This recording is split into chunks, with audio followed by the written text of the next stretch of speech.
नमस्कार दोस्तों। आज कहानी गोल्ड में सुनिए रूप सिंह चंदेल जी की लिखी कहानी उनकी वापसी। बस स्टॉप से उनकी ससुराल 7 मील दूर थी। जाने का कोई साधन नहीं था। पैदल के अतिरिक्त रास्ता उबड़ खाबड़, ऊंचा नीचा और कहीं कहीं बेहद धूल भरा। मई की दोपहर और आकाश से टपकते अंगारे चारों ओर दूर दूर तक फैले। ठुठियाए खेतों में चेहरे को झुलसा देने वाली गर्म हवा बौखलाई सी दौड़ रही थी। सिर को तौलिए से बांधकर मैं एक योद्धा की भांति भूल भुलाई धूल और तपती ऊंची नीची धरती को नापता हुआ तेजी से कदम घसीटने का प्रयत्न कर रहा था। लू से बचने के लिए पैंट की जेब में प्याज की 2 गांठें पत्नी ने ठूस दी थी। मैं थोड़ी थोड़ी देर में बैग से थर्मस निकालकर कुछ घूंट पानी हलक के नीचे उतारता जा रहा था। रास्ता एक गांव के बीच से होकर निकलता था। निपट तपती दोपहरी में वह गांव चौपालों में दुबका पड़ा था। मन चाह रहा था कि मैं भी किसी चौपाल में दोपहर गुजार दूं। इजाजत चाहने पर शायद कोई मना भी नहीं करता, लेकिन शर्ट की जेब में पड़ा उनका पत्र उस बात की अनुमति नहीं दे रहा था। 2 वर्षों बाद मिला था। लिखा था, पत्र पाते ही चले आओ, मैं घोर संकट में हूं। और मैं रात की गाड़ी पकड़कर चल पड़ा था। रात भर ट्रेन में नींद ना आ पाई थी। सोचता रहा था उनके बारे में। वे मेरी सगी बहन न थी, पड़ोस में रहती थी, अपने ताया के साथ। सीधी सादी, कम बोलने वाली, प्रतिक्षण काम में लगी रहने वाली। फिर भी ताई ताया की नजरें उनके प्रति कभी सीधी नहीं रहती थीं। सप्ताह में कम से कम एक बार उनकी ताई कोई न कोई बहाना निकालकर उन्हें जब तक पीट न लेती उन्हें चैन न मिलता। वे दोपहर में कभी कभी अपनी ताई ताया से छिपकर खेलने मेरे घर आ जाती। हम दोनों तब तक खेलते रहते जब तक उनकी ताई की कर्कश आवाज हमारे कानों से न टकराती। परकासो, कहाँ मर गई करमजली। उनकी ताई चीखती तो वे सहमकर मेरी माँ से चिपट जाती। माँ उन्हें बहुत चाहती थी। उनके सिर पर हाथ फेरती हुई कहती, चिंता मत कर बेटी, मैं तेरी ताई को कह देती हूँ कि तू अनु के साथ खेल रही है। वे तब भी सहमी ही रहती, क्योंकि वे जानती थीं कि माँ के कहने से उस समय ताई कुछ नहीं बोलेंगी, लेकिन बाद में उन्हें मारेंगी जरूर। यही नहीं, 3-4 दिन तक वे खेलने के लिए घर से निकल भी न पाएंगी। और वही होता। ताई उन्हें किसी न किसी ऐसे काम में लगा देती कि न वह काम खत्म कर पाती न निकल ही पाती। लेकिन जब भी मौका पाती सीधे मेरे घर आ पहुंचती। पड़ोस में एकमात्र मेरा घर ही था जहां वे खेलने जाती। वे बोलती कम जरूर थीं, लेकिन हर क्षण मुस्कुराती रहती थीं। उम्र में मुझसे 4-5 साल बड़ी थीं, इसलिए मैं उन्हें पहले परकासो दीदी और कुछ दिनों बाद केवल दीदी कहने लगा था। मेरे कोई बहन नहीं थी, इसलिए उम्र के बढ़ने के साथ हमारा यह रिश्ता काफी प्रगाढ़ होता गया था। आज वे किस संकट में पड़ गई हैं, समझ नहीं पा रहा था। वैसे संकट उनके साथ बचपन से ही लगे रहे हैं। जब वे बहुत छोटी थीं, दूध पीती बच्ची, तब उनके पिता चल बसे थे। माँ ताई ताया की प्रताड़ना सहकर भी उनके साथ रहने के लिए मजबूर थी, क्योंकि उनके मायके में कोई भी नहीं था। दूध मोही दीदी को छाती से चिपकाए उनकी माँ खेतों में काम करने जाती। उन्हें किसी झाड़ी की छाया में लिटाकर वह दिन भर काम करती रहती। माँ ने मुझसे बताया था कि नन्ही दीदी पैर चला चला कर खेला करती, झाड़ी पर आ बैठी चिड़ियों से गूंगा बतियाया करती थी, और जब भूख लगती चीख चीख कर माँ को बुला लेती थी। दीदी मुश्किल से 5-6 साल की हुई थी कि एक दिन माँ भी उन्हें ताई ताया को सौंपकर पति के पास चली गई। माँ के आंखें बंद करने के तुरंत बाद ही ताई ने उनके नन्हे कोमल हाथों को लगा दिया था बर्तन मांजने और झाड़ू लगाने में।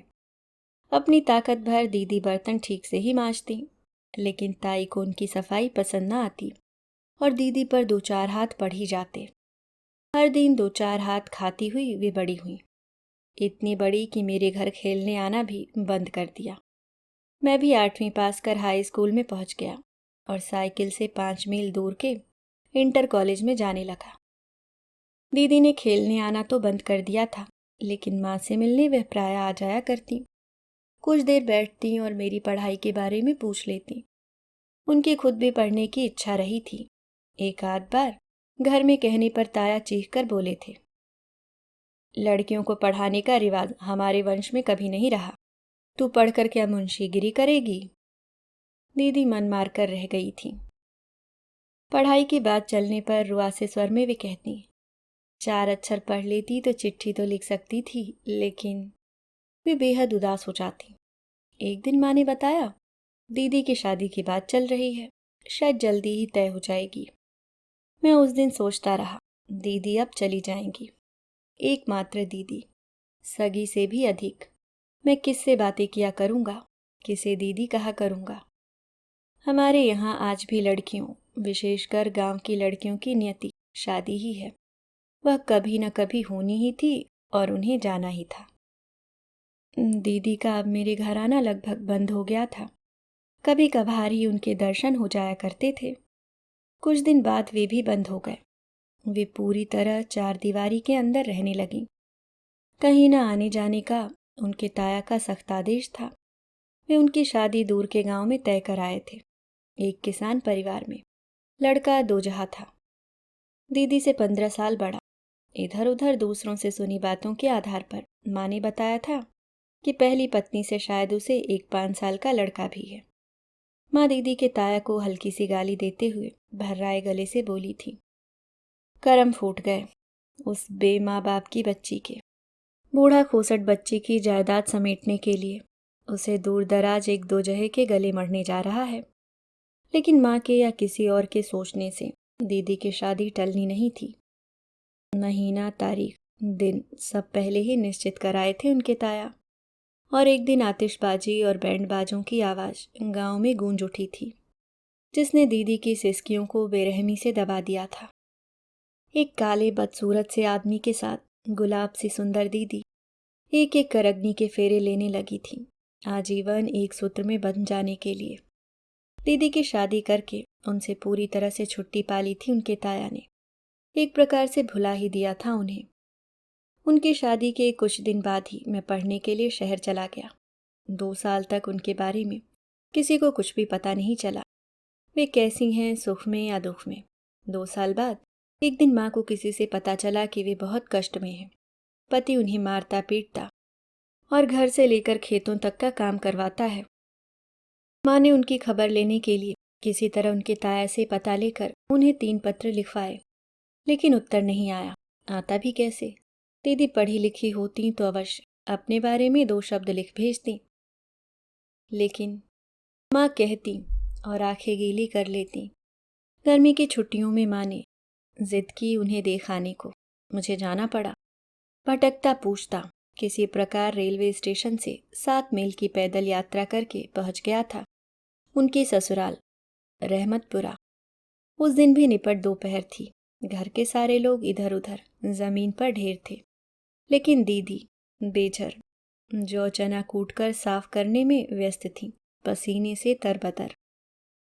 पति से दीदी ने मेरा परिचय दूर के रिश्ते के भाई के रूप में करवाया था। मैं 2 दिन रहा था तब।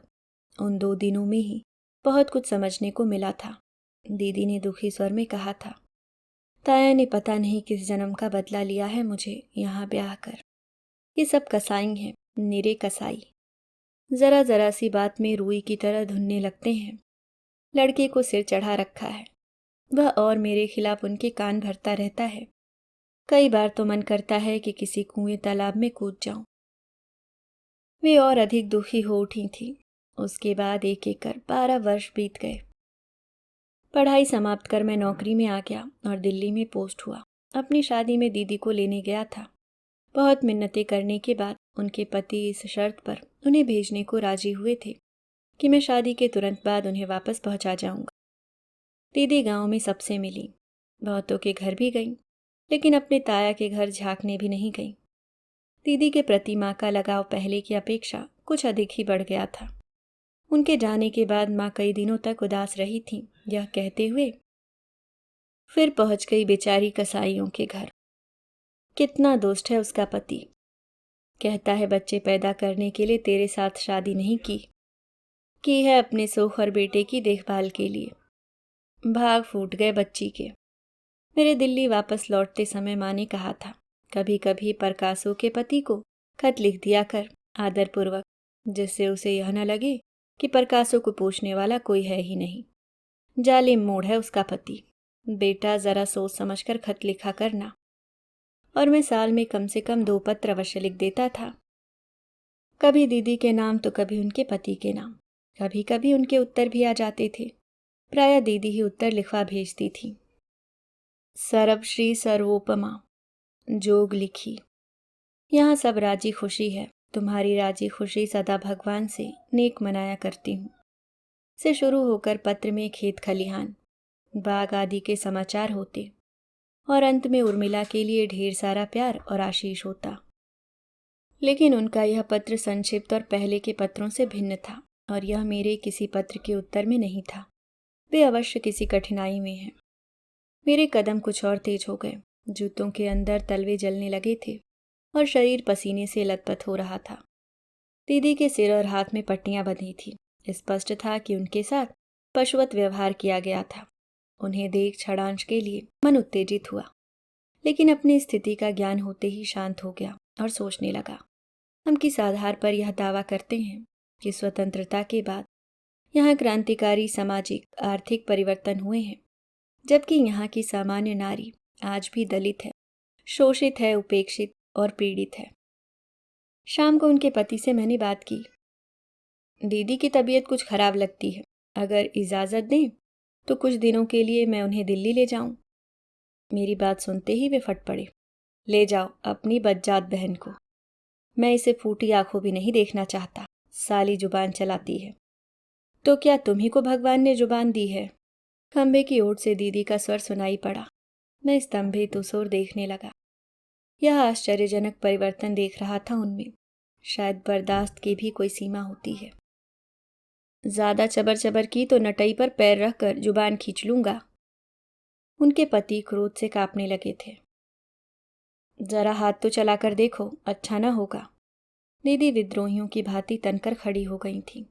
पति आगे बढ़े, लेकिन मैं बीच में आ गया और उन्हें किसी प्रकार समझाकर बाहर ले गया। वे सिर पर हाथ रखकर बैठ गए और बोले, भाई तुम इसे कल सुबह ही ले जाओ। तुमने देख लिया ना इसका रंग ढंग। अगर यह 2-4 दिन यहाँ और रही तो मैं कुछ अनर्थ कर बैठूंगा। दीदी तो पहले ही तैयार थीं। बोली, मैं भी अब यहाँ रहना नहीं चाहती। अनूप जिंदगी भर वापस न आने की कसम खाकर जाना चाहती हूँ। अगले दिन चलते समय वे न तो पति से बोली और न ही सौतेले बेटे से। चुपचाप पिछौरी ओढ़ निकल पड़ी थी घर से। दिल्ली आते ही उन्होंने आदत के मुताबिक घर का अधिकांश काम अपने सिर ओढ़ लिया। उर्मिला कुछ अस्वस्थ भी रहती थी। 7वां महीना चल रहा था उसका। दीदी सुबह नाश्ता बनाती, पम्मी को उठाती, स्कूल जाने के लिए तैयार करती और उसे बस में चढ़ाने भी जाती। फिर दोपहर उसे लेने जाती। उनका आगमन अकस्मात हुआ था, लेकिन इससे उर्मिला को बहुत राहत मिली थी। और जब उर्मिला ने बेटे को जन्म दिया तो दीदी की खुशी का पारावार न रहा। 3 दिन बाद जब उर्मिला अस्पताल से वापस घर आई, दीदी ने पड़ोस की औरतों को इकट्ठा कर लिया। किसी के यहाँ से ढोलक भी मांग लाई थी और ढोलक पर उनके सोहर बजने लगे थे। हुई मेरी जान लौकुश वन में हुए, जो घर होती सास कौशल्या। उन्होंने उर्मिला को 4 महीने तक काम छूने नहीं दिया। कहती, तुम्हारा काम सिर्फ मुन्ने को संभालना है। पम्मी उनसे इतना हिल गई थी कि उनसे ही खाना खाती और उन्हीं के पास सोती। दीदी को आए लगभग 10 महीने बीत गए थे। एक दिन पत्र आया, उनके सौतेले बेटे का मेरे नाम। लिखा था, बापू सख्त बीमार हैं, हालत अच्छी नहीं है। दीदी उस समय पम्मी के साथ अक्कड़ बक्कड़ बम्बे बो खेल रही थी। पत्र हाथ में देख पूछ बैठी, कहाँ से आया है? आपकी ससुराल से, मैंने कहा और पढ़कर उन्हें सुना दिया। सुनते ही उनके चेहरे पर उदासी की परत जम गई। बिना कुछ कहे वे किचन में चली गईं। पम्मी उनके पीछे पीछे जा पहुंची। बुआ, आप मुझसे नाराज हो गईं? नहीं बेटे, तुम चलो, मैं अभी आती हूँ। थोड़ी देर बाद वे वापस आईं तो मुझे लगा जैसे वे किचन में कुछ काम करने के बहाने रोती रही हैं। रात में उन्होंने तबीयत ठीक न होने का बहाना कर खाना नहीं खाया। आधी रात के बाद अचानक नींद खुलने पर मुझे दीदी के कमरे से सिसकने की आवाज़ सुनाई दी, लेकिन उसे भ्रम समझकर मैं फिर सो गया। सुबह नियम पूर्वक उठकर उन्होंने पम्मी को तैयार कर स्कूल भेज दिया। उर्मिला को नाश्ता दिया और मेरा नाश्ता लेकर मेरे पास आ बैठी। मैं नाश्ता करता रहा और वे मेरे चेहरे की ओर रह रह कर देखती रही। क्षण भर बाद मैंने पूछ ही लिया, दीदी आप कुछ? हाँ अनूप, मैं कुछ कहना चाह रही थी। हाँ हाँ कहो ना। तुम आज रात की गाड़ी से मुझे वहां पहुंचा दो। क्या कह रही हैं आप? आपने तो वहां कभी। मैं आगे कुछ कहता इससे पहले ही वे बोली, अनूप वे हृदयहीन हैं और हो सकते हैं, लेकिन मैं तो नहीं। अगर उन्हें कुछ हो गया तो। नहीं अनूप। वे सारी बातें गुस्से के साथ ही खत्म हो गईं। उनकी आंखें गीली हो आई थीं। मैं विस्मित उनके चेहरे की ओर देखता रह गया। अभी आप सुन रहे थे रूप सिंह चंदेल जी की लिखी कहानी उनकी वापसी।